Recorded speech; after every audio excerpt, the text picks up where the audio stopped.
convite. Mais uma vez aqui, estamos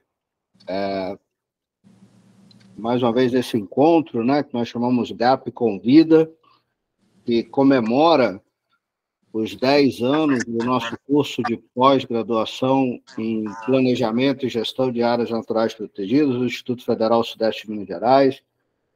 Para quem está chegando pela primeira vez, eu sou Magela, e nós estamos, então, num ciclo de palestras que vai até o dia 5 de dezembro, onde estamos recebendo grandes nomes aí da conservação, que estão contribuindo conosco com as suas experiências para esses momentos, né? Quero lembrar a vocês que nós já tivemos 2 palestras anteriores, recebemos o professor Genebaldo Freire Dias no primeiro dia, no segundo dia o professor Pedro Develey, da SAB Brasil, e vamos, os interessados, né, emitir um certificado de participação para aqueles que assistirem a pelo menos 7 palestras aí ao longo desse período, seja aqui ao vivo, ou depois registrando presença também das palestras que vão estar disponíveis no YouTube, no site da ONG Grupo Brasil Verde, do YouTube. Depois essas palestras vão estar disponíveis, você pode registrar presença também. E para registrar presença, depois vai aparecer no chat aí um link de formulário para vocês registrarem presença, tá ok? Hoje, com muita felicidade, né, muita honra, a gente está recebendo aqui o amigo Gilberto Natalini, né?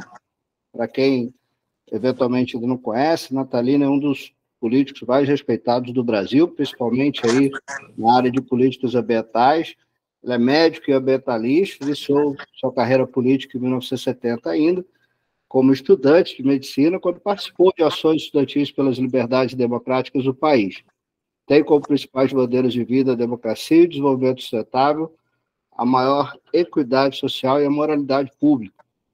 Atualmente é secretário executivo de Mudanças Climáticas da cidade de São Paulo e está aqui hoje para compartilhar esse desafio, né, que é cuidar do clima, né, ou pensar como cuidar do clima da maior cidade brasileira, uma das maiores do mundo.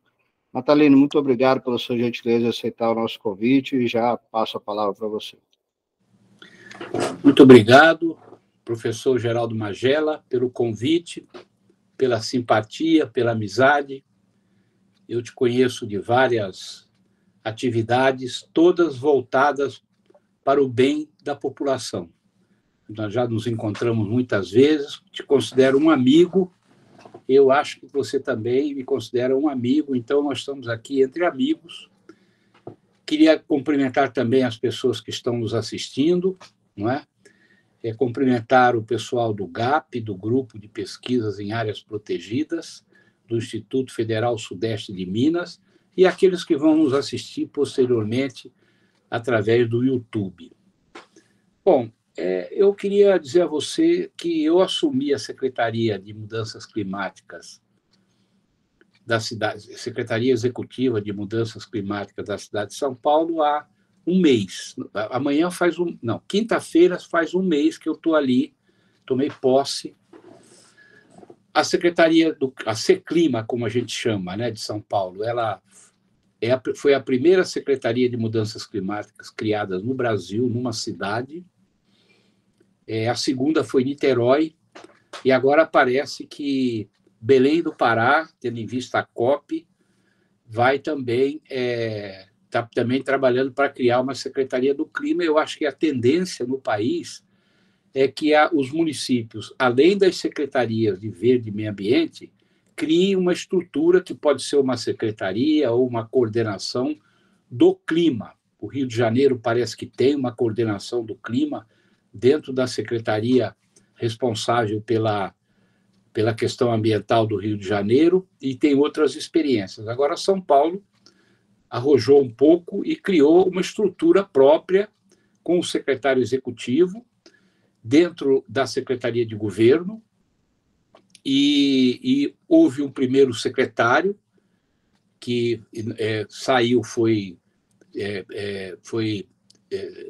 exonerado há mais ou menos 1,5 meses, 2 meses aproximadamente, e eu, então, fui convidado pelo prefeito Ricardo Nunes para ocupar esse local. Eu estou em São Paulo desde 1970, eu vim aqui, 69, na verdade, eu vim aqui do estado do Rio de Janeiro, da região de Campos e Macaé, onde a minha família mora até hoje. Eu vim estudar medicina com 16 para 17 anos, fiz cursinho, entrei na Escola Paulista de Medicina, com muito esforço, muita luta, estudei medicina, fiz residência em gastrocirurgia aqui em São Paulo e nunca mais fui embora da cidade de São Paulo. Então, eu me considero aqui um paulistano adotado pela cidade e desde aquela época, começo da 1970 até hoje, eu entrei num ativismo político-social na cidade de São Paulo e nunca mais parei. Eu trabalhei desde o movimento popular, nos bairros, nas periferias, em lutas reivindicatórias por água, por esgoto, por energia, enfim, por moradia. Trabalhei muito no movimento médico, também trabalhei muito. Fui gestor, em algumas ocasiões, fui gestor de saúde. Depois, fui secretário da cidade de São Paulo, de participação e parceria na gestão do Zé Serra. Durante 7 meses, fui secretário do Verde e Meio Ambiente. E agora eu fui convidado pelo prefeito para então, ocupar esse cargo na Secretaria do Clima. Eu estou dando essa introdução, me perdoe se foge um pouco do assunto, mas, na verdade, é para mostrar para vocês que eu sou unha e carne com essa cidade. Eu conheço cada cantinho dela, cada bairro, cada favela, as lideranças populares, as lideranças políticas, partidárias. E, em 2001, eu me elegi vereador de São Paulo e fui vereador até 2020, quando eu não quis mais me candidatar, achei que estava bom, já 5 mandatos, então eu não quis mais me candidatar e estava em casa plantando árvore, fazendo aquilo que eu gosto, cuidando do verde, das coisas, enfim, e até que me chamaram para isso. Então, eu conheço bastante a cidade. Eu lembro da cidade de São Paulo ainda quando ela tinha garoa. Era uma cidade que tinha garoa, uma cidade úmida por causa das matas, a Mata Atlântica que circundava a cidade de São Paulo. Era uma cidade bastante úmida, bastante fria. E hoje, a garoa foi embora. Hoje nós temos na cidade de São Paulo ilhas de calor. Ilhas de calor em vários e vários bairros. Para vocês terem uma ideia, a diferença de temperatura entre a Moca, o Brás, o bairro do Pari, que tem pouquíssimas árvores, e a região de Parelheiros, no extremo sul de São Paulo, lá perto da divisa com a Serra do Mar, a diferença de temperatura tem dias que é de 10, 12 graus. Quer dizer, aqui no centro, na Moca, está, por exemplo, 28 graus, e lá em Parelheiros está 18, 16 graus, por conta da cobertura vegetal que lá existe e que aqui não existe. A cidade cresceu de uma forma desplanejada, absolutamente. O centro da cidade, até o centro expandido, ela tem um certo nível de urbanidade, de urbanização, de organização, né, de equipamentos. Enfim, ela é bem servida, vamos dizer assim, do ponto de vista dos equipamentos que uma região urbana precisa ter. Mas, a hora que você passa para as periferias de São Paulo, você vai sentindo cada vez mais, quanto mais você vai para a distância de São Paulo, você vai sentindo cada vez mais a falta de planejamento no crescimento desses bairros onde mora 2/3 ou mais de 2/3 da população de São Paulo, onde mora o povão mesmo, o paulistano raiz, aquele que leva a cidade nas costas, né? que trabalha muito e vive com dificuldade, tem problemas financeiros, eles moram em bairros que têm muito menos estrutura urbana. Isso faz com que a gente tenha uma dificuldade de equalizar as coisas em São Paulo grande, porque as carências são muito, muito, muito grandes. Ela é uma cidade que é a mais rica do Brasil e, ao mesmo tempo, tem bolsões de pobreza que são os mais pobres do Brasil. Nós temos uma disparidade social aqui entre o mais rico e o mais pobre, que é uma imensidão de diferença. Também isso é um outro problema que a gente tem na cidade, né? Que é essa questão da desigualdade social, das carências que as pessoas têm para alcançar algum tipo de benefício nos serviços públicos e coisa desse tipo. E nós temos também aqui, São Paulo atrai gente de muitas áreas do Brasil, até hoje. A imigração hoje é menor, mas a gente sabe que muitas pessoas vêm de outras cidades do Brasil, às vezes buscando um tratamento médico, nos grandes hospitais que a cidade tem, fica na casa de um parente durante um tempo e tal, buscar um tratamento médico, buscar uma consulta, buscar um exame, uma cirurgia, isso existe muito também. E muitas pessoas vêm aqui para comprar, para adquirir coisas depois para revender nos seus estados, como na região do Brás, tem todo aquele fluxo de pessoas que vêm comprar na rua Zé Paulino. São áreas que são muito assim, características desse comércio que é feito pelo Brasil aqui na cidade de São Paulo. Do ponto de vista urbanístico, São Paulo sofre hoje todas as mazelas que nós tivemos com o desenvolvimento desplanejado, com o crescimento desplanejado da cidade, né?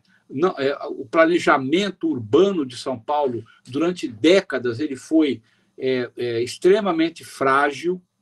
Eu vou dar um exemplo para vocês, aqui muito prático. Nós temos 2 grandes reservatórios que abastecem a São Paulo de água. A represa Guarapiranga, a represa Billings. A represa Guarapiranga, que é a represa que está mais ainda conservada, ela abastece uma população de cerca de 4 milhões de pessoas com as suas águas. E a ocupação urbana das margens das represas, das áreas de mananciais, elas, durante muito tempo, vieram acontecendo sem que o poder público tivesse condições ou vontade de ordenar essa ocupação. Então, em torno da represa Guarapiranga, hoje, em torno da represa Guarapiranga, vivem 2.300.000 pessoas.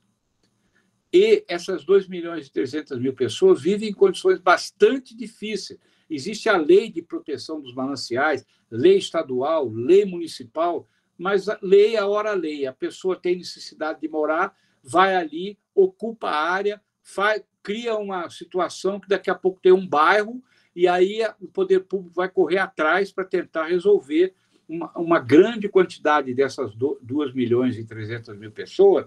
Elas não têm tratamento de esgoto.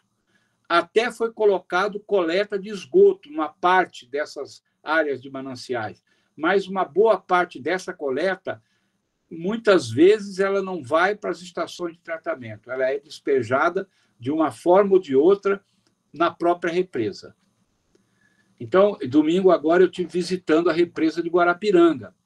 Eu fiquei muito assim, impressionado, fazia algum tempo que eu não ia lá, com a cor da água da represa e a cor do fundo da represa, absolutamente escurecido por esgoto humano.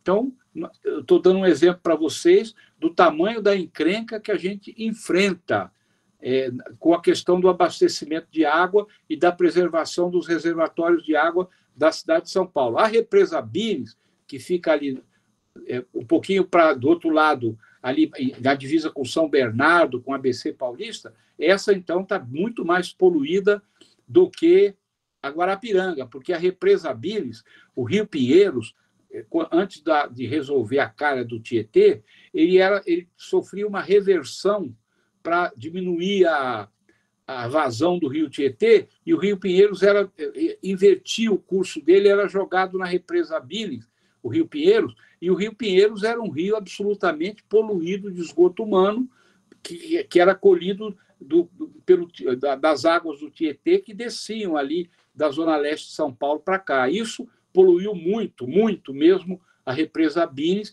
que é uma represa bem mais poluída do que a Guarapiranga. Mas, além dessa questão da ocupação dos mananciais, nós tivemos no desenvolvimento urbano, na criação dos bairros de São Paulo, nós tivemos um desmatamento, né, uma redução, uma destruição da Mata Atlântica que envolvia a cidade de São Paulo, brutal. Brutal, brutal. Quer dizer, São Paulo tinha uma quantidade de Mata Atlântica enorme, além do centro da cidade, desse centro expandido, dos bairros mais próximos do centro, era uma região extremamente de Mata Atlântica muito exuberante. E ela foi sendo gradativamente derrubada pelos loteamentos, muitas vezes loteamentos clandestinos, muitas vezes, agora, ultimamente, nos últimos 5, 6 anos, eu fiz até um dossiê que eu produzi quando eu estava na Câmara, do desmatamento.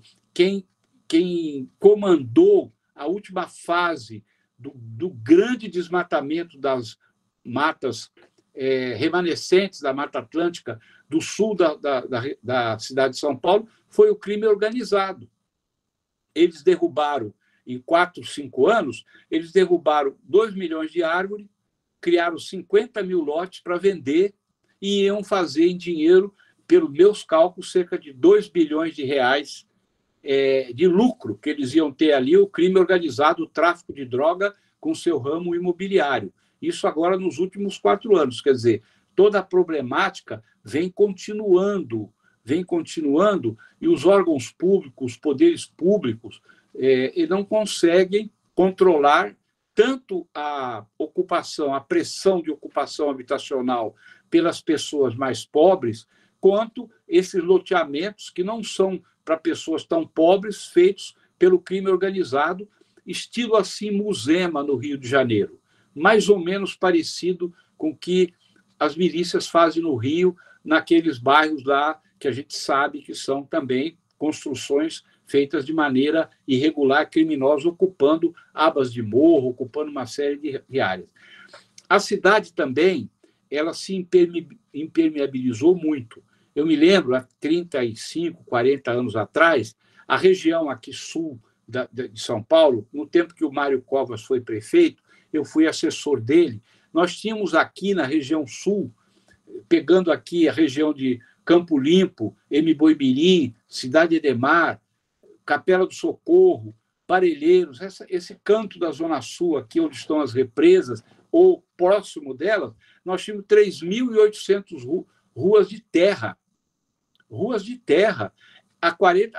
Em 1983 até 85, quando eu fiquei, eu me lembro muito bem que nós contamos as ruas de terras aqui, eram 3.800 ruas, só nessa região sul. São Paulo deve ter aproximadamente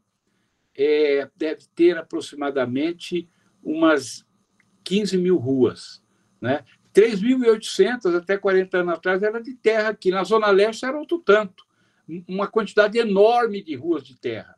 O que aconteceu? A população reivindicando o asfalto, lutas enormes.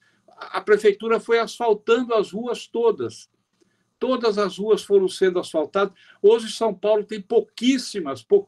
Conta-se nos dedos as ruas de terra que São Paulo tem. Aqui nas áreas de mananciais ainda tem bastante rua de terra, porque é proibido colocar asfalto. Mesmo assim, de vez em quando, a gente vê um asfaltamento de uma estrada ou de uma coisa ali na beira das represas, o que é, na verdade, ilegal, mas acontece. Acontece. Então, esse asfaltamento total da cidade, ele fez uma impermeabilização em São Paulo brutal. A cidade que tinha poucas áreas, tinha áreas de enchente, tinha sim. O túnel do Anhangabaú é classicamente conhecido como sendo uma área que enchia muitas vezes. Até que colocaram lá uma bomba extremamente potente e é preciso muita chuva para dar conta da bomba não dar conta de bombear a água do túnel do Anhangabaú. Mas eu me lembro que, quando estava na Câmara, nós fizemos uma comissão de estudos, eu presidi uma comissão de comitê de chuvas e enchentes, e nós identificamos que, há 20 anos atrás, São Paulo tinha em torno de 300 pontos de enchente.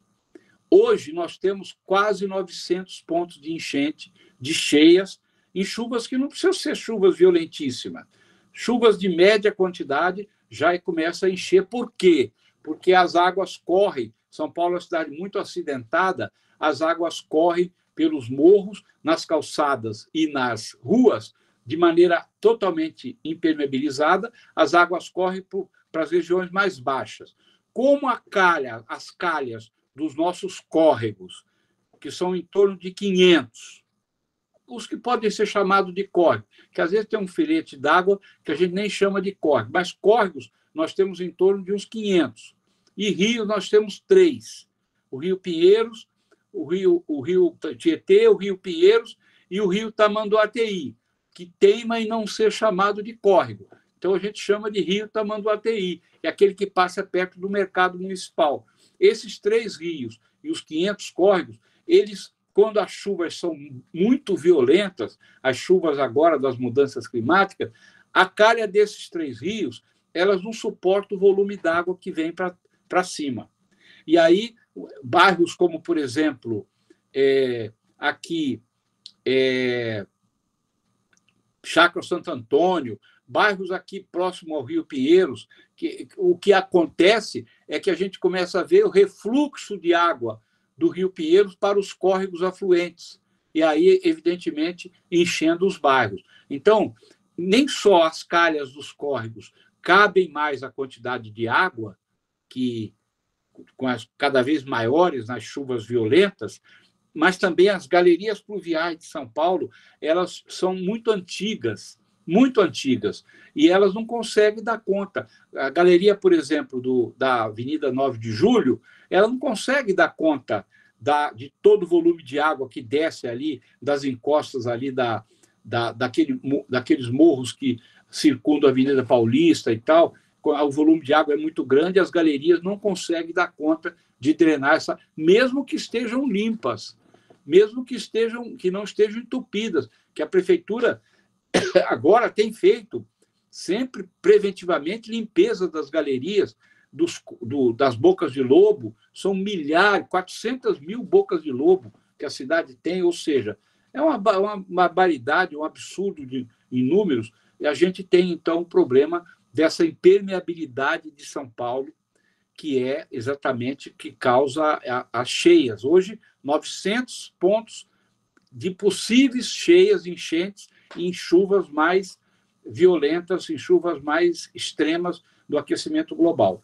Nós temos também um problema sério em São Paulo, que são as chamadas ilhas de calor, que eu já falei, né? Porque a arborização da cidade, embora a gente tenha 650 mil árvores na cidade de São Paulo, dessas 650 mil árvores, 25% tem algum tipo de doença, seja infestação de cupim, seja erva de passarinho, sejam podas mal feitas, que são feitas pela companhia de eletricidade, podas que são mutilantes, que a árvore perde o eixo de equilíbrio, e aí qualquer vento que dá mais forte joga a árvore no chão, né? Nós temos também, houve épocas que a cidade plantou muitas árvores exóticas, que são árvores mais difíceis de você lidar, não é? Hoje não, hoje é proibido. Eduardo Jorge criou um regramento na Secretaria de Verde e Meio Ambiente que proibiu São Paulo plantar no seu viário árvores exóticas.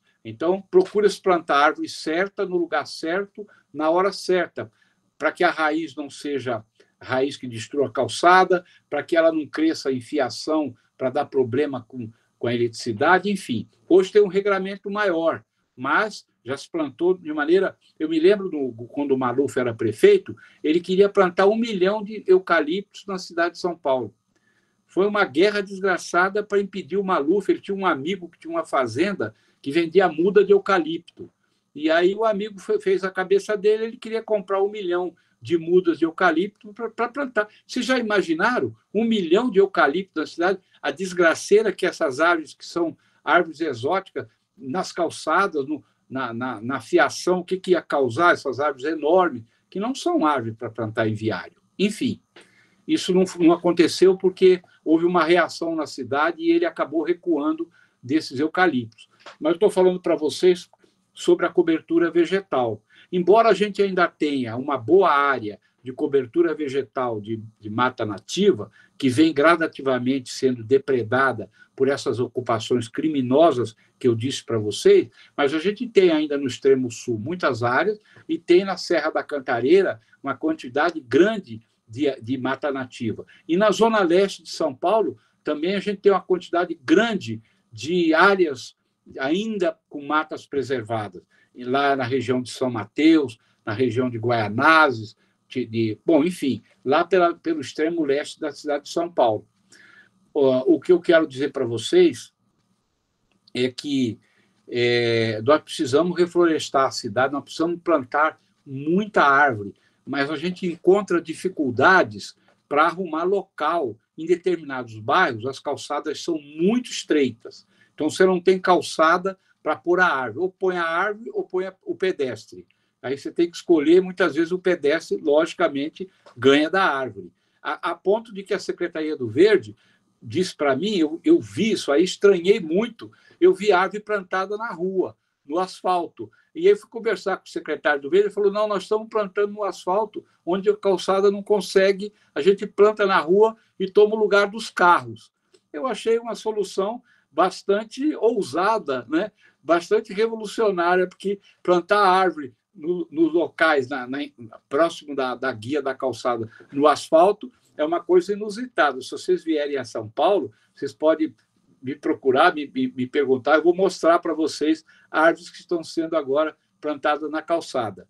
Agora, é preciso plantar muito. O Eduardo Jorge, em 8 anos, plantou 1.600.000 árvores. Eram 200.000 por ano. Hoje, São Paulo está plantando em torno de 25.000 árvores por ano, a Secretaria do Verde, e a Secretaria de Subprefeitura planta também uma quantidade grande. Então, está sendo feita a plantio naquela proposta daquele amigo nosso, Ricardo Cardim. Ricardo Cardim é um plantador de árvores, um estudioso, um ativista que teve a ideia de fazer os chamados bosques urbanos. Então, nessas áreas assim, em torno de avenidas, nessas áreas de alças de avenida, ali em torno da 23 de maio, estão tentando fazer florestas urbanas, bosques urbanos, né?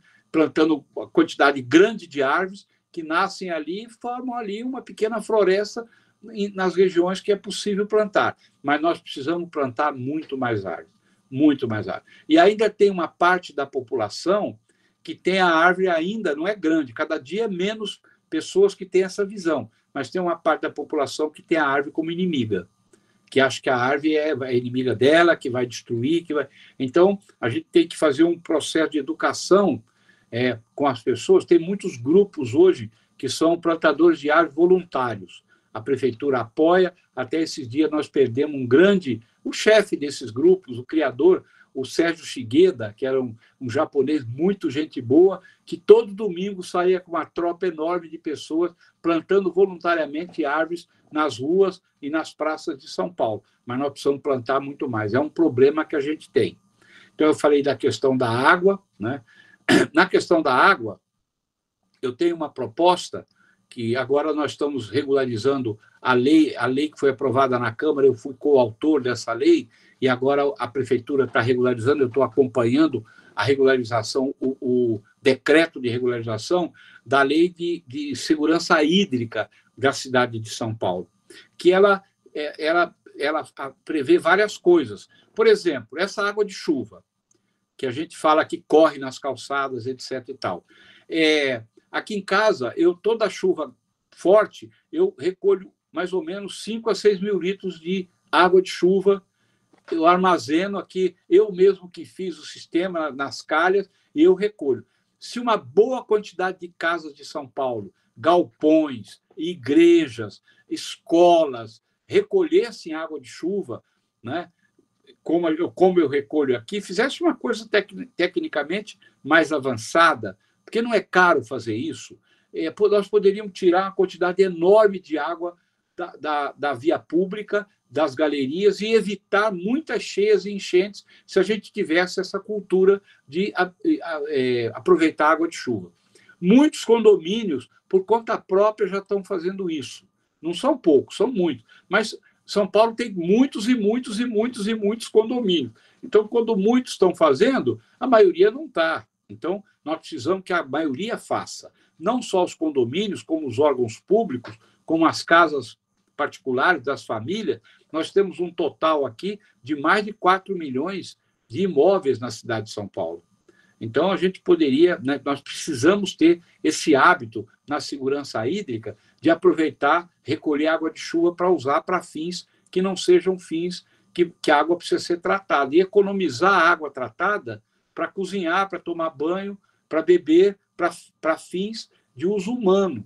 E a água de chuva usar para molhar planta, para lavar quintal, para lavar o carro, etc, etc e tal. É também uma preocupação nossa essa questão da segurança hídrica na cidade de São Paulo.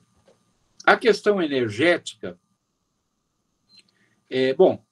desculpa, antes da questão energética, na questão da impermeabilidade do solo, eu conversei essa semana com o secretário de subprefeitura. Nós vamos fazer um piloto de experiência. Não quero que vocês se assustem com o que eu vou falar, e se tiver crítica também eu estou aqui para ser criticado, não tem nenhum problema, pode criticar. Mas nós estamos querendo fazer uma experiência com asfalto permeável.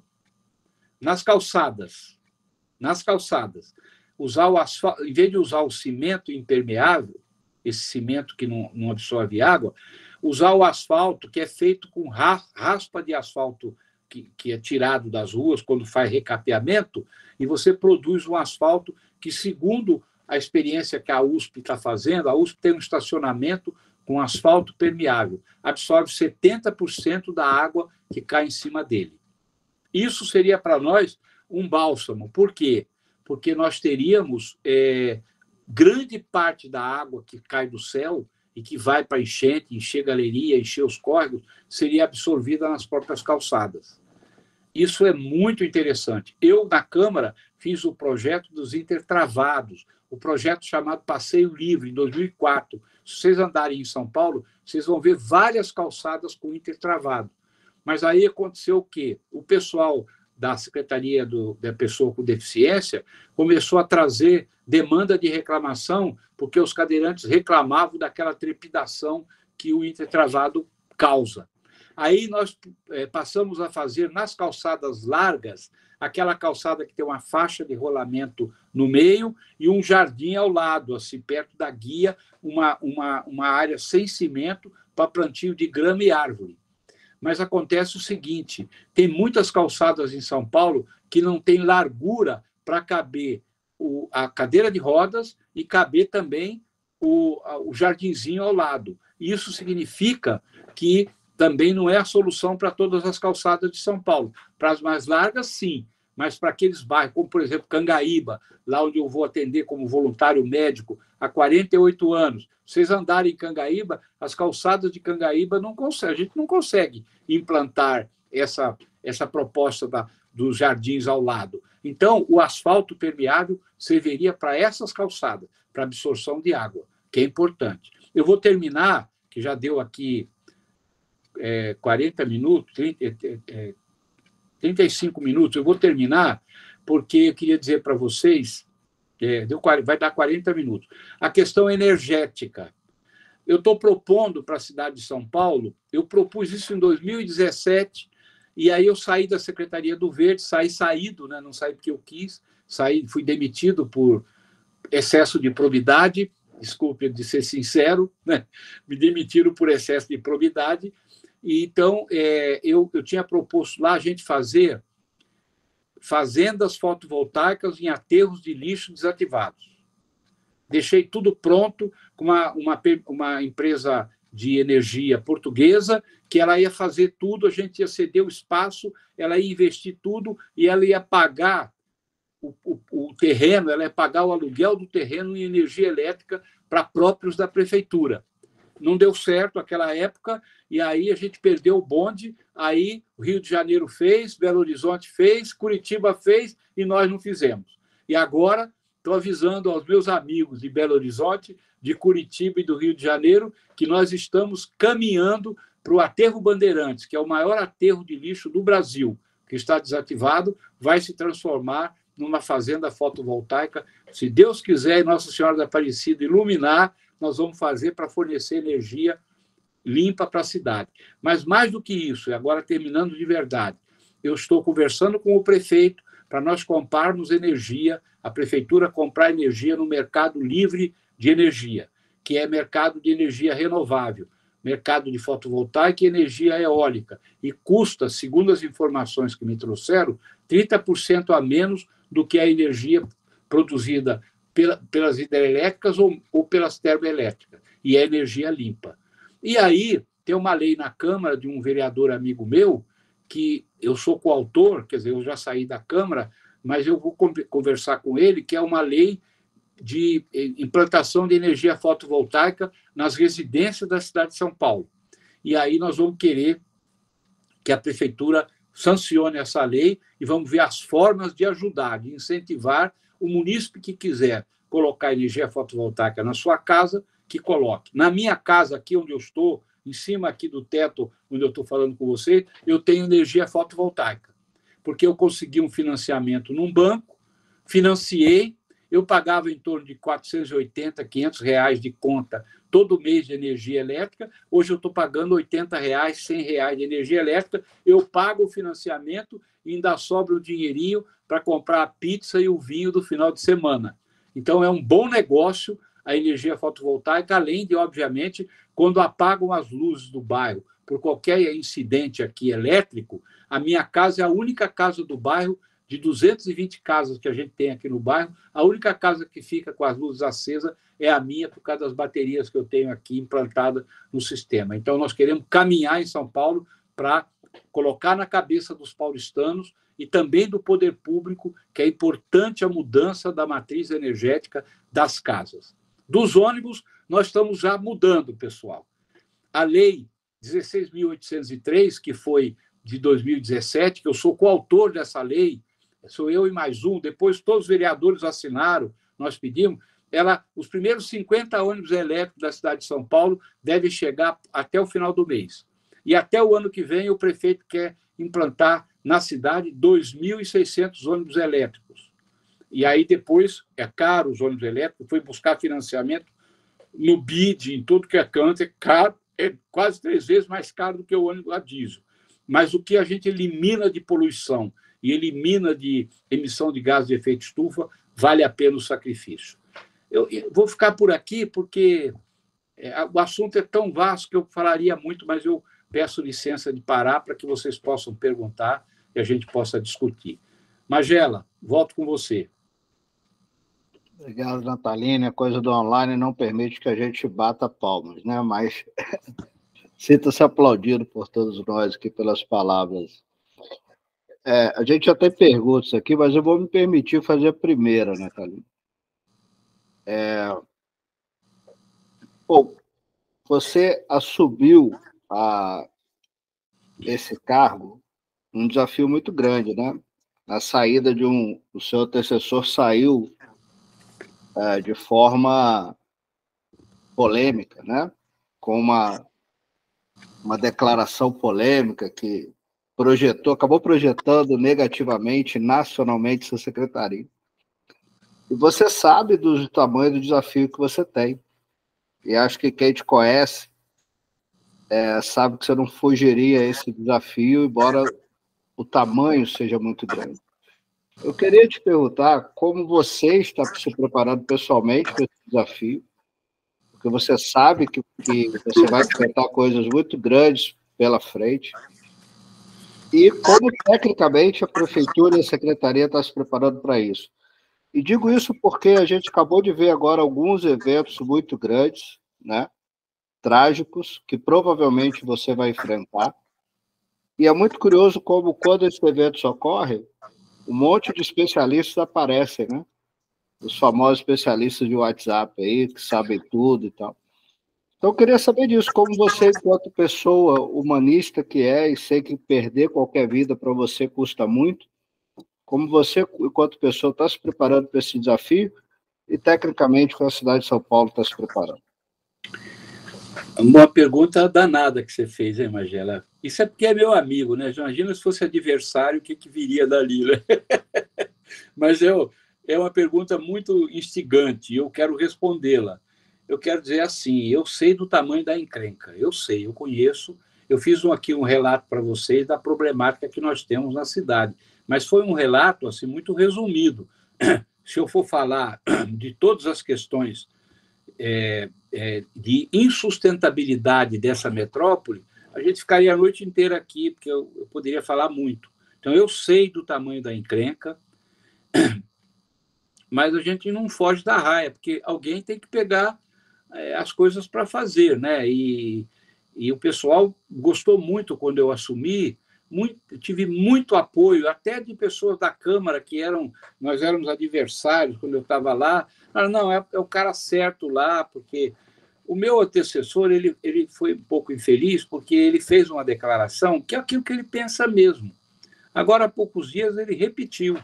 Ele é uma pessoa, é um advogado ambientalista, respeitado aqui em São Paulo, mas ele tem um lado assim de cabeça que ele soltou lá naquela reunião da OAB e que acabou causando a queda dele, porque a reação foi muito grande. Eu fui na mesma reunião da OAB agora, semana passada, e Deus me protegeu, eu fui quase aplaudido de pé na mesma reunião da OAB que o meu colega teve aquele incidente sério que causou a derrubada dele. Lá dentro da prefeitura, eu fui recebido de uma maneira que eu nem mereço. A gentileza, a alegria dos secretários, das pessoas, quando, né, como eu sou conhecido, né, por todo mundo, durante muitos anos na política, conheço todo mundo pelo nome, pelo apelido, as portas foram se abrindo e eu fui entendendo que as pessoas ficaram alegres. Eu não estou partindo do zero. O prefeito Bruno Covas teve a iniciativa de criar o Plano do Clima da cidade de São Paulo. É um livro que a cidade fez, não tinha ainda a C-Clima, não existia. A cidade fez junto com a C40. A C40 financiou. Custou $750 mil. Mas é um livro, é um plano extremamente bem feito, muito bem feito. Foi lançado em 2020. Então, nós estamos em 2023. O plano andou um pouco, mas não andou o que devia andar. Então, a minha função, como eu tenho esse livro, esse manual na mão, que tem 43 metas, 43 ações, e fala o que cada secretário tem que fazer, e fala como tem que ser controlado, a minha função é cobrar. É ir para cima, cobrar, dar o ombro para as pessoas chorar no ombro, mas ir atrás de recursos, ir atrás de... Por exemplo, nós estamos agora buscando, com a Secretaria de Inovação e Tecnologia, um sistema de monitoramento da cidade por satélite muito mais moderno, muito mais avançado, muito mais preciso do que os sistemas que São Paulo usam aqui no controle da cidade. Alguns sistemas são pelo Google. O Google dá para você as imagens de 4 meses atrás. Não serve para nós isso aí. Nós temos que ter imagem semanal ou 2 vezes por semana fornecimento das imagens.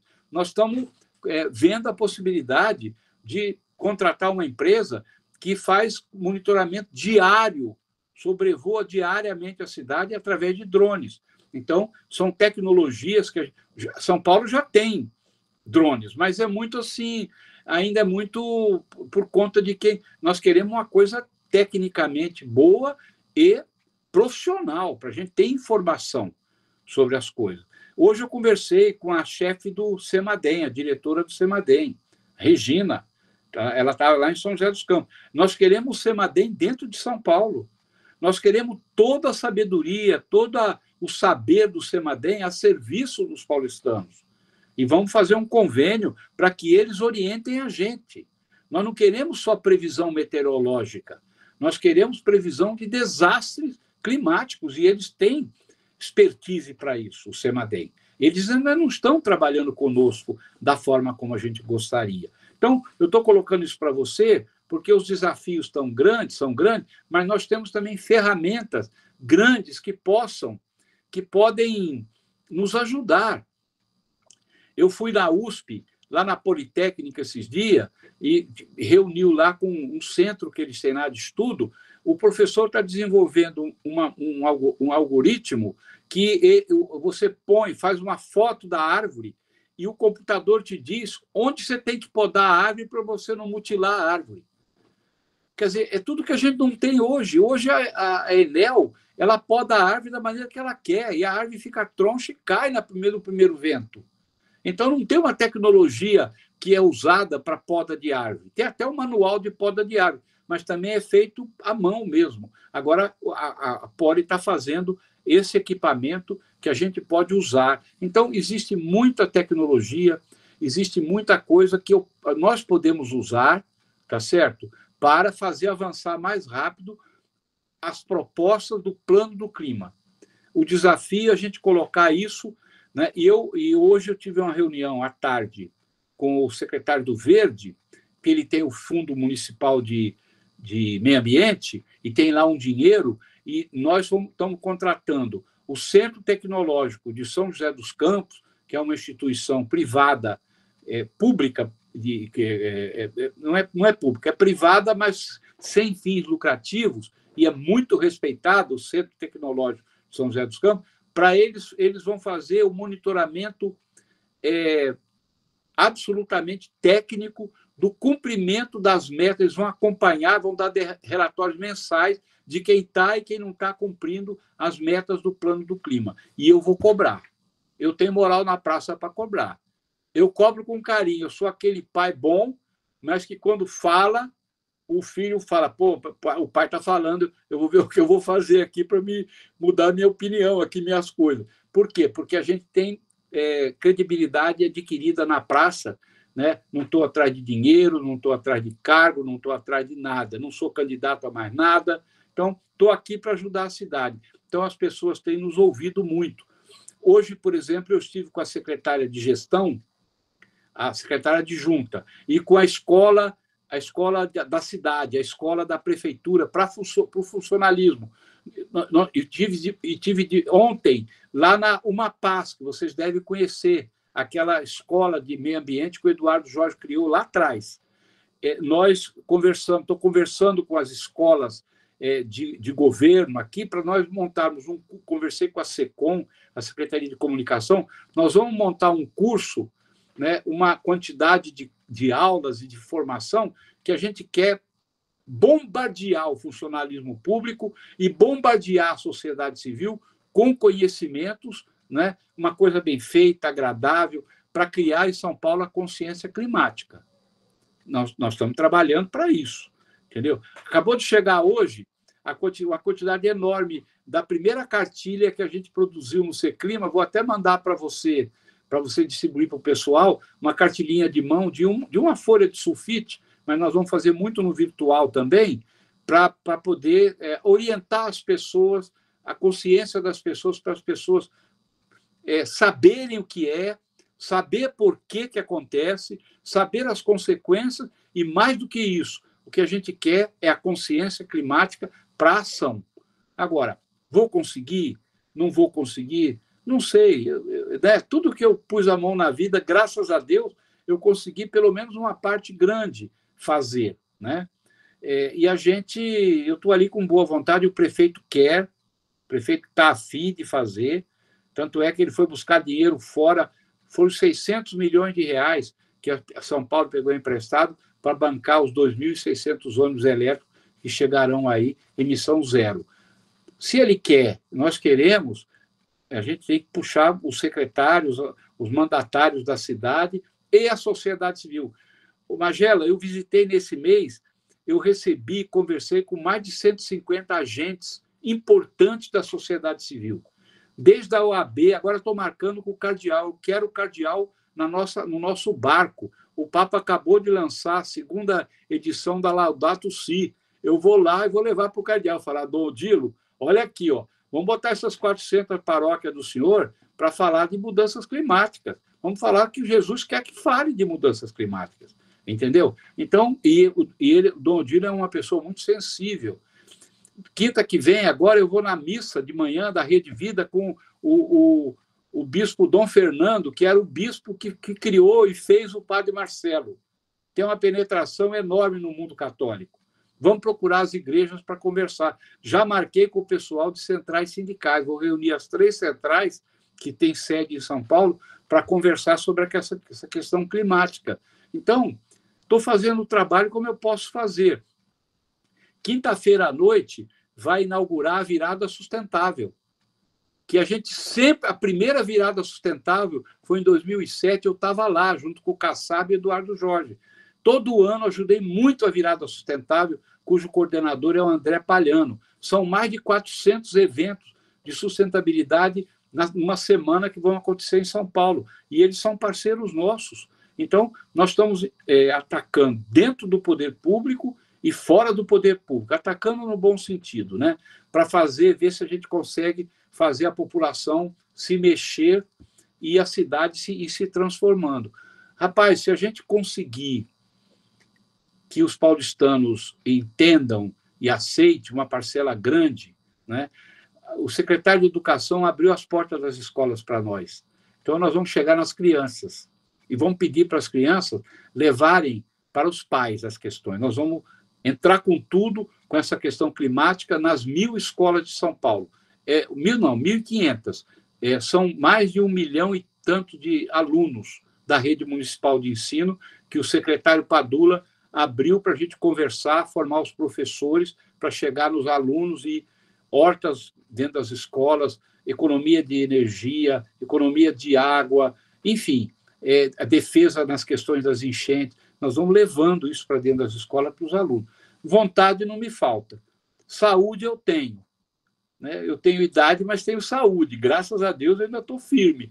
Então, vamos ver, vamos torcer para que a gente se prepare. Não vamos desistir, né? É isso.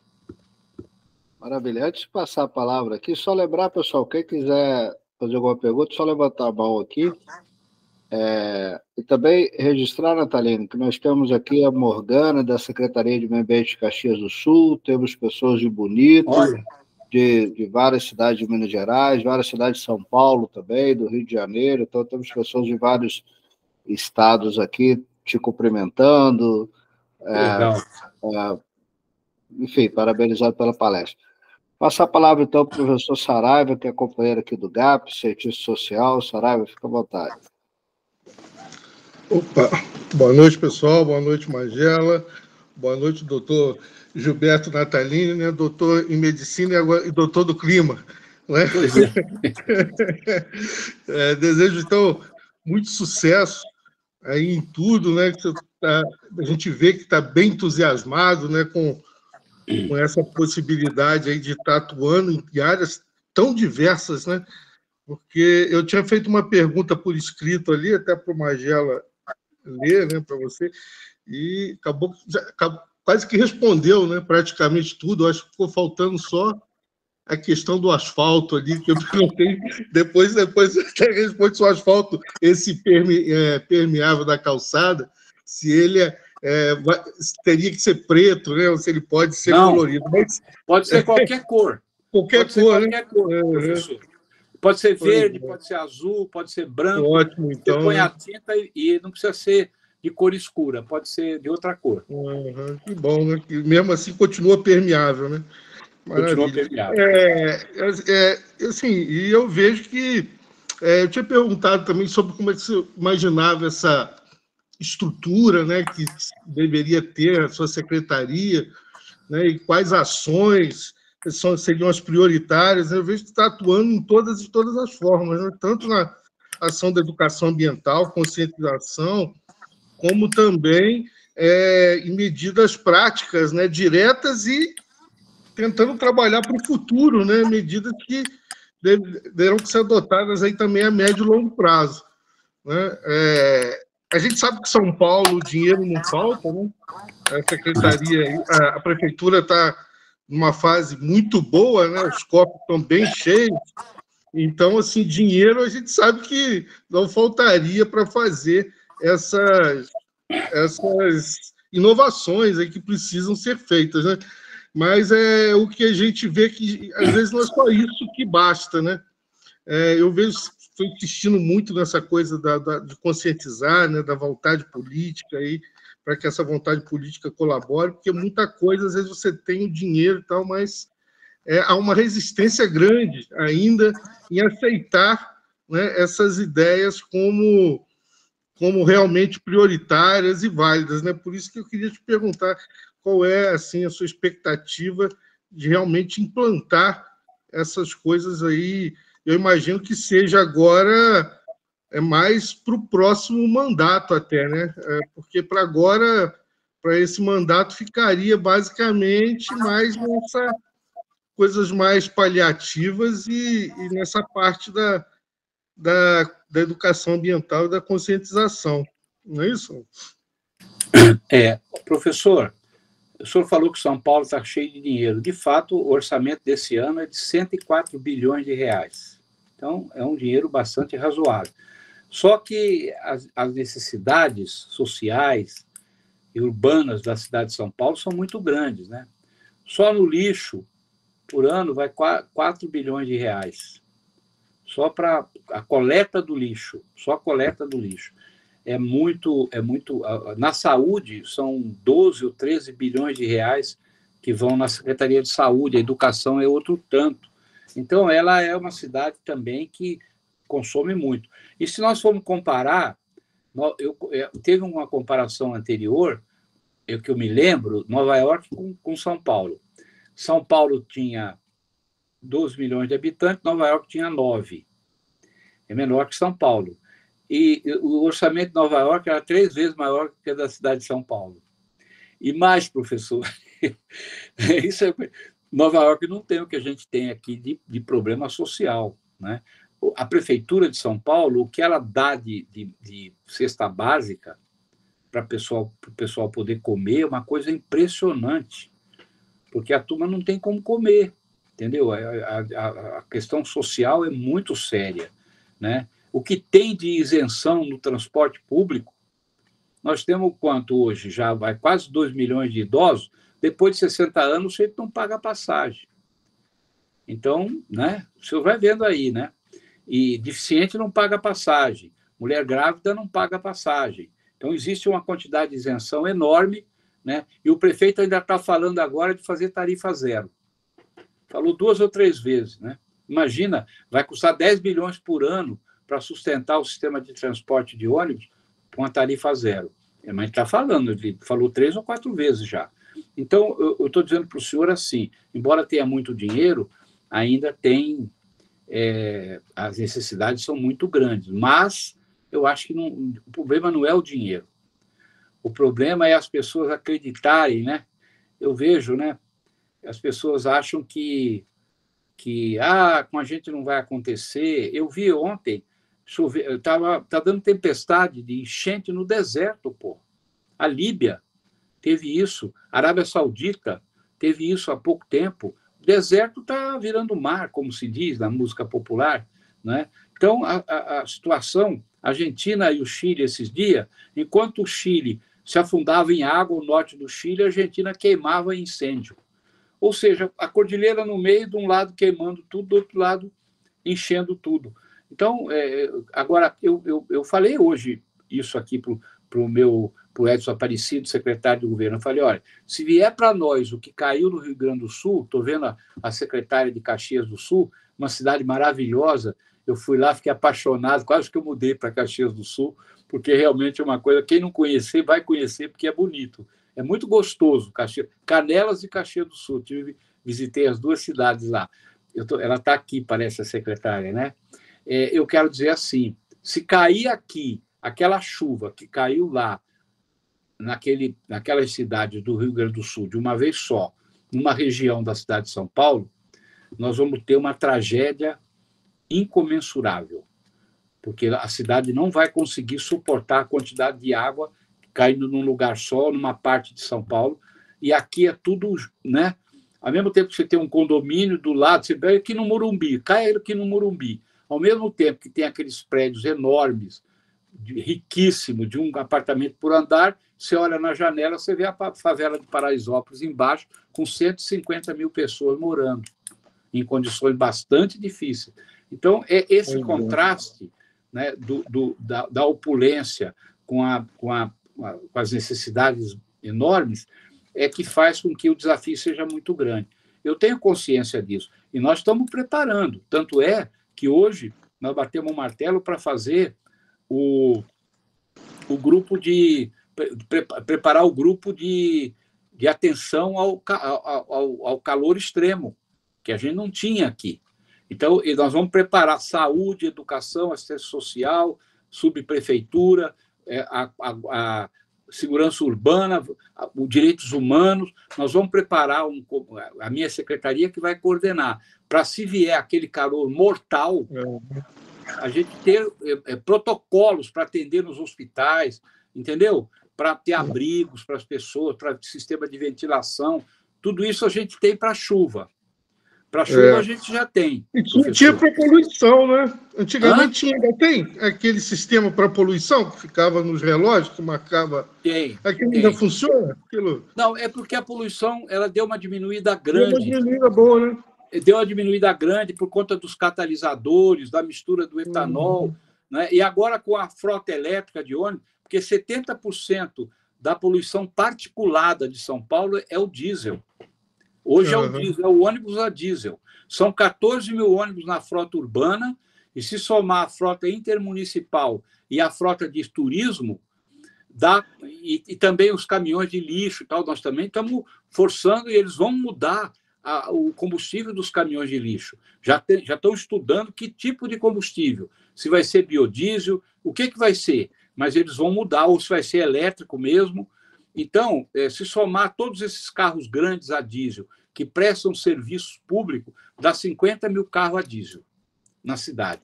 Isso produz 70% da poluição de particulados, que, segundo o professor Paulo Saldiva, mata 5 mil paulistanos por ano, diretamente por conta da poluição particulada. E que dá aquela mancha cinzenta em cima da cidade, né? Que a gente vê de longe. Esses dias, professor, descendo a serra.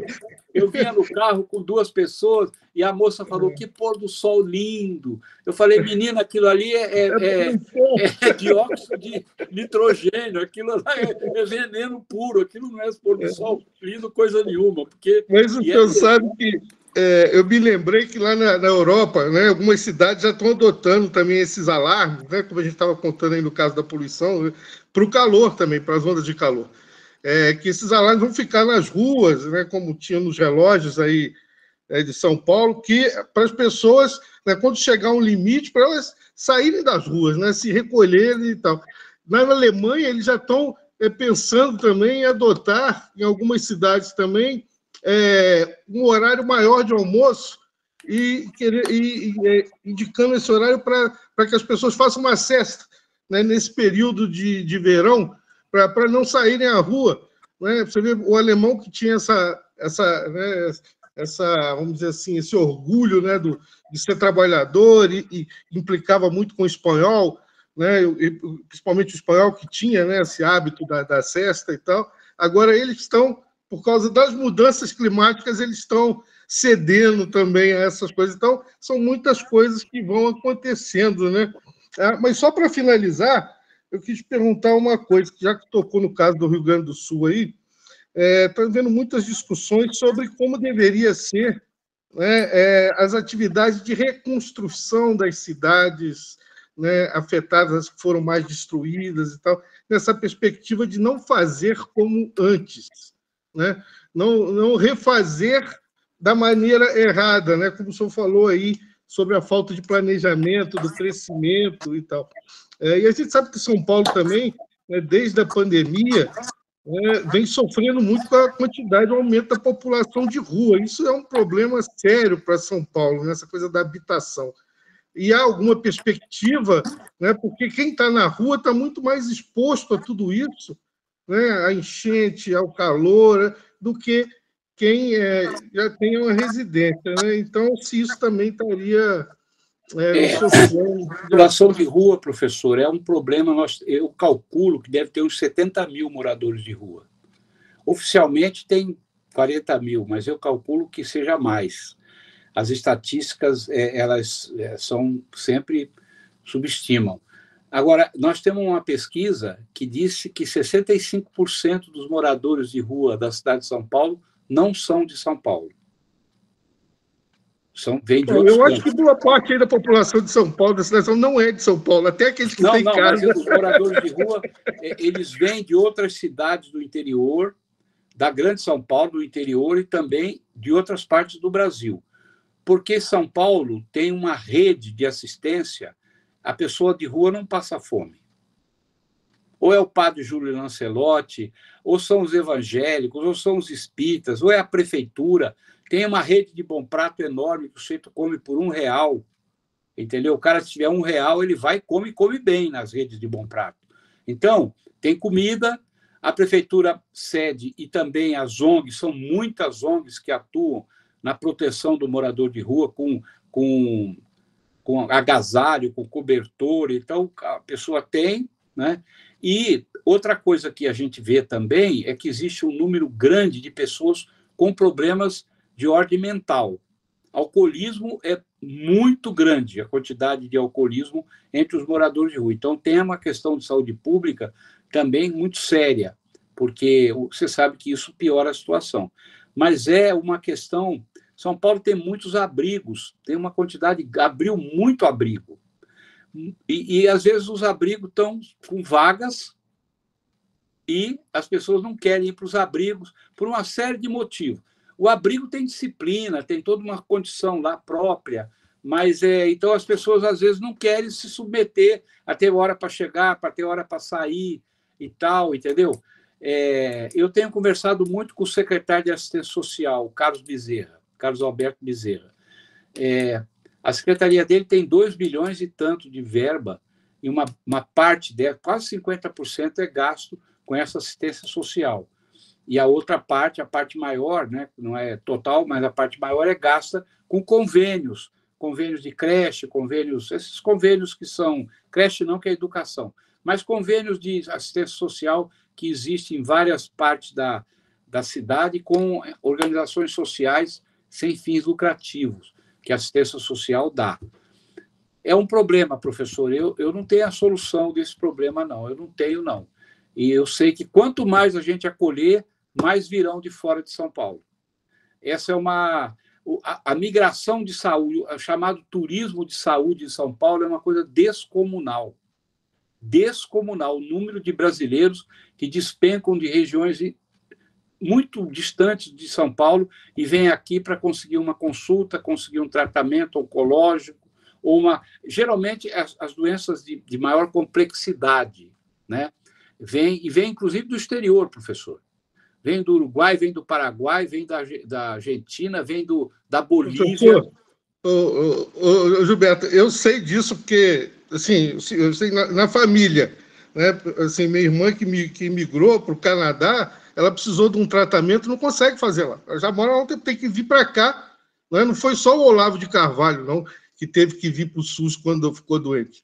Ela também tem outros casos, eu sei. Então, o pessoal, muita gente que está fora, né, brasileiros que estão fora, eles, quando precisam de uma assistência de saúde, não conseguem lá fora, aí tem que voltar para o Brasil, aí se trata aqui e depois volta.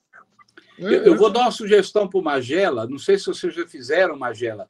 Um dia você pode fazer uma reunião dessa sobre o SUS, que é outra, é uma coisa assim impressionante, o papel do SUS na vida do povo brasileiro.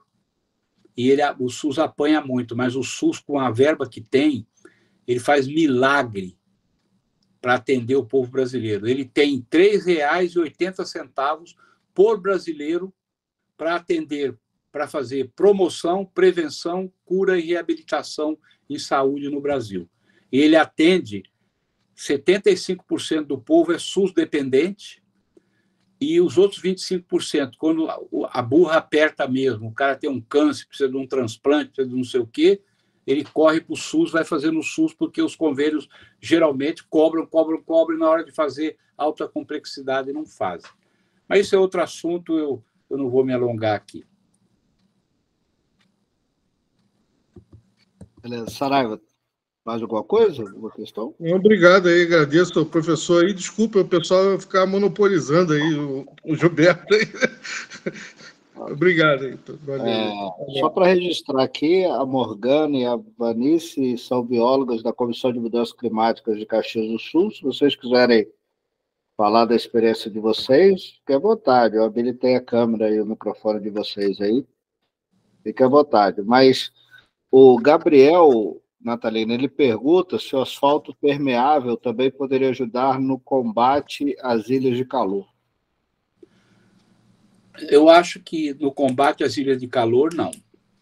Porque as ilhas de calor você tem que combater com arborização, muita arborização, e o asfalto ele vai fazer o papel da calçada, que é a calçada de cimento que a gente tem hoje, com a diferença de que ele vai absorver água, e a calçada não absorve. Ele tem a função precípua de absorção de água. Combate à ilha de calor, eu acho que o asfalto permeável ele não tem essa função. Eu posso me informar tecnicamente melhor, mas pelo que eu conheci até hoje, não responderá esse desafio.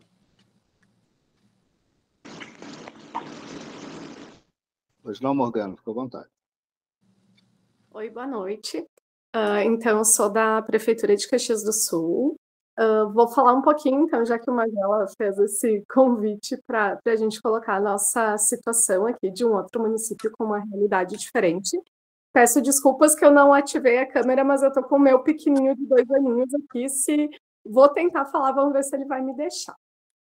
Assim, na verdade, Caxias fez o Plano da Mata Atlântica lá em 2013, e aí a Vanise, minha colega, ela precisou sair, mas ela estava acompanhando também. Ela ficou bastante à frente disso. E aí, agora, o que a gente está fazendo? O governo do estado do Rio Grande do Sul colocou dentro do programa Proclima uma obrigação dos municípios em estabelecerem as comissões de mudanças climáticas para trabalhar na questão de planejamento de mudanças climáticas e planejamento ambiental como um todo, como um pré-requisito, inclusive, para repasse de verbas.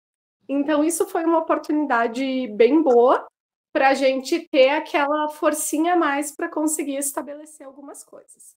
Então, a nossa ideia agora, o que nós estamos trabalhando agora até o final do ano, é linkar uma revisão do Plano da Mata Atlântica com ações de sustentabilidade e, mais especificamente, com ações de conservação da biodiversidade, prevendo ações mais voltadas para espécies raras, endêmicas, ameaçadas de extinção, vinculado a um trabalho que foi feito no Plano da Mata Atlântica de inventário de todas as áreas verdes que a gente tem no município, de encontrar essas espécies que são mais vulneráveis, fazer a produção delas para implantar em projetos de recuperação de áreas verdes públicas e também de unidade de conservação, mas não só. E atrelar, assim, o plano de mudanças climáticas, principalmente com esse enfoque da biodiversidade, às ações dentro do Plano da Mata Atlântica. Então, está nascendo o setor de mudanças climáticas dentro, vinculado à Secretaria do Meio Ambiente, e a gente ficou muito feliz de ouvir tantos bons exemplos que, com certeza, a gente vai utilizar aqui, e essa tendência de crescer esse setor dentro da secretaria, ou quem sabe, logo mais virar uma secretaria também aqui no nosso município, né? Mas é essa a situação atual, estamos aqui mais aprendendo do que contribuindo, na verdade.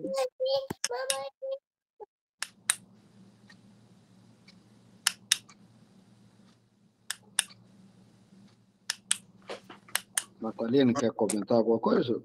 Não, só parabenizar a postura da cidade de estar avançando no sentido de colocar essas questões climáticas. Nós também temos aqui, em São Paulo, fizemos também o Plano da Mata Atlântica, mas nós sofremos aqui, eu já disse, sofremos aqui um ataque criminoso do PCC, que atacou as nossas áreas de mata de uma forma brutal, com arma, foi uma coisa infernal, com maquinário pesado, e destruiu uma boa quantidade de Mata Atlântica em torno dos mananciais. Até que o governo reagiu e aí deu uma pressionada lá e tal, e a coisa diminuiu bastante, mas o plano de Mata Atlântica a gente teve aqui. A gente tem uma amizade muito grande com o Mário Mantovani, do SOS Mata Atlântica. Foram eles que fizeram. Aliás, quando eu fui secretário do Verde, que eu dei toda a força para fazer terminar, né, estipular o plano de Mata Atlântica da cidade de São Paulo, que está pronto, muito bem feito. Mas vocês estão de parabéns. Eu quero parabenizar aí a atitude de vocês de avançarem nessas questões do clima aí em Caxias do Sul. E quando eu guardo um pouquinho de vinho aí, porque quando eu voltar aí, você, por favor, não beba o vinho todo, tá? Deixa um pouquinho para os paulistas, aí para os mineiros, que a gente também gosta. Ah, tá bom, pode deixar. Obrigada, viu? Muito obrigada. Só acho que nós temos tempo para mais uma pergunta. Alguém se habilita? Se não, eu faço. Nathalie, só uma última questão, então. Teve uma época que virou moda a história dos piscinões no Rio, acho que em São Paulo também, Belo Horizonte, com uma expectativa de tentar minimizar as enchentes das cidades. O que você me diz disso? Isso ainda é uma perspectiva? Essa estratégia ainda está sendo usada? Isso funcionou? E aí eu faço um link com essa polêmica, não sei se você está acompanhando, das represas do Rio Grande do Sul, como forma de mitigar ou não possíveis enchentes. Você tem razão. Existe aqui em São Paulo o plano de piscinões, que é antigo, começou lá com Maluf e veio vindo, e tem governos que fazem mais, tem governos que fazem menos, mas existem muitos piscinões na cidade de São Paulo, e existe uma programação para ter aproximadamente 20 piscinões na cidade de São Paulo. Eu, pessoalmente, acho que piscinão é a última alternativa. Quando você não tiver mais nada para fazer e não tiver solução técnica outra, você faz o piscinão. Mas, por exemplo, São Paulo está fazendo agora, já fez 300 jardins de chuva. E o secretário, eu tive com ele, o Modonese, secretário de subprefeituras, que é o responsável por isso, me falou que até o final do ano que vem vão fazer mais 100. Serão 400 jardins de chuva que estão sendo feitos na cidade. E isso significa permeabilizar terreno, ou usar os terrenos permeáveis para você fazer coleta de água que passa ali de chuva e evitar você cavar buraco. Mas os engenheiros, né, os engenheiros mais tradicionais, eles têm uma paixão enorme por piscinão. E, inclusive, tem algumas propostas aqui, a gente bateu muito contra, e elas não estão ainda derrotadas, mas estão, assim, vamos dizer, menos intensas, de usar áreas de praça para fazer piscinão. Tira as árvores, cava o buraco, faz o piscinão, bota uma laje e tenta reconstituir a praça por cima. Eu sou absolutamente contra isso. Eu acho que mexer em área verde para fazer qualquer coisa que não seja área verde, na minha opinião, é um atraso técnico, político, social enorme. Então, o piscinão ainda existe, as propostas, mas estão havendo agora as alternativas alternativas técnicas, como o jardim de chuva, que eu estou te falando, que poderão ter 400 até o ano que vem, já tem 300 feitos. Eles não são suficientes para diminuir todo o volume de água que corre das grandes chuvas. Mas se a gente avançar na questão das calçadas permeáveis, Magela, nós vamos tirar muita água da rua, muita água. E talvez alguns desses piscinões que estão programados, eles percam a razão de ser. E se a gente avançar mais ainda, e rapidamente, para que as pessoas em São Paulo, os empresários, né, o poder público, os seus prédios, recolham água de chuva. Você imagina a quantidade de água que você vai tirar das ruas se você recolher, como eu recolho aqui, 6 mil litros d'água na minha casa, só na minha casa, em cada chuva grande. E se cada casa do meu bairro fizer isso, não é difícil de fazer, rapaz. Eu construí essa geringonça aqui em casa, gastei R$700 para fazer essa coleta de água de chuva na minha casa. Eu colho direto da calha e sabe o que eu usei? Vou contar para vocês. Eu comprei aquelas bambonas de azeitona importada. Eu fui num lugar que vende aquelas bambonas, eu comprei uma porção daquelas bambonas, fiz de dupla e botei em cada calha da minha casa. Não é é uma solução pouco bonita, tá certo? Mas eu pego água de chuva em grande quantidade e uso para molhar minhas plantas. Eu não tenho um quintal grande, mas eu tenho 400 vasos, entre grandes, médios e pequenos, no meu quintal, e eu molho esses vasos. Quando chove, eu molho esses vasos sempre com água de chuva. Não uso água tratada para molhar as minhas plantas. Se cada casa que tiver quintal, ou cada condomínio de São Paulo, recolher água de chuva, a solução para você diminuir as enchentes e os piscinões perdem a razão de ser. Então, eu defendo isso como alternativa e o piscinão em último caso. Em último caso. Piscinão é difícil de limpar, piscinão é difícil de manter, piscinão é um esgotão ali que você precisa gastar muito dinheiro para manter ele sem cheiro, sem lixo dentro. Não é uma solução baseada na natureza, vamos falar assim como o pessoal fala por aí, entendeu? É isso. Mas tem gente que quer e a prefeitura ainda está fazendo. Maravilha, Natalina. Já estão os nossos limites aqui. Quero agradecer muito a sua gentileza, né? Sei da sua agenda complexa, desse desafio enorme que você puxou para a sua vida agora, mas é um desafio do tamanho da sua trajetória, da sua história de vida, né? E tenho certeza que você vai ajudar a salvar muita gente com os desafios que virão. Quero agradecer muito sua gentileza em compartilhar esse momento, essa noite conosco. Eu tenho certeza que todo mundo aqui sai um pouco melhor e um pouco esperançoso com o futuro, não só de São Paulo, mas que esperamos para o Brasil daqui para frente com a sua história, né? Natalina, muito obrigado. Deixa aí para você falar um pouco mais para a gente, finalmente. Eu que agradeço, viu, Magela? Agradeço aí a sua gentileza, a sua amizade, companheirismo, a identidade ideológica que a gente tem entre nós, e agradeço o pessoal que acompanhou aqui. Espero ter dito aquilo que eu penso, né, o que a gente pretende fazer. Eu sei do tamanho da encrenca, eu estou consciente disso. Eu vou tentar fazer o que eu puder fazer de maneira tranquila, humilde, como é do meu caráter, mas você sabe que eu sou um bom brigador, né? Eu sou igual mineiro. Como é que fala lá? Dá um boi para não entrar e uma boiada para não sair da briga, tá certo? Eu sou assim mesmo. Então, eu quero agradecer muito, viu? Eu estou à disposição. Quando vocês vierem a São Paulo, qualquer um de vocês que estão aí, pode me ligar. Eu não sei pôr aqui meu celular se você puder pôr, Magela, 996, 11, né? 11 99654 9532. 11 99654 9532. Pode mandar um WhatsApp para mim ou liga, eu teria o maior prazer de receber vocês na secretaria, mostrar as nossas coisas e vocês verem o lado bom de São Paulo, né? Eu vim para cá com 16 anos, fiquei 2 anos com banzo aqui, com saudade de casa, depois me apaixonei por essa terra e eu só saio daqui na alça do caixão. São Paulo é uma coisa muito especial.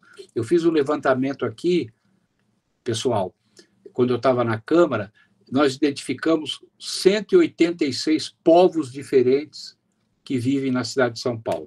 Não é país, né? Porque tem país que tem vários povos dentro. povos diferentes, a comunidade de raiz estrangeira em São Paulo é enorme. E a comunidade de brasileiros que vieram para cá e ficaram aqui trabalhando, estudando, vivendo, também é muito grande. Muito boa noite, obrigado a vocês, tá? Boa sorte a todos nós. Pessoal, só lembrando, nossa próxima palestra nós vamos manter o tema, né? Nós vamos receber o Carlos Bocuí, que vai falar sobre o Brasil no contexto das mudanças climáticas. Ele é do Instituto Pro Ambiente, né? Também tem uma trajetória enorme aí na questão ambiental. E vai ser dia 26, né? Não vai ser semana que vem. Então, nós não temos palestra, né? Só no dia 26. Natalino, um grande abraço, pessoal. Um grande abraço. Obrigado por tudo aí. Até dia 26, então, com mais uma noite incrível. Até mais. Boa noite. Boa noite.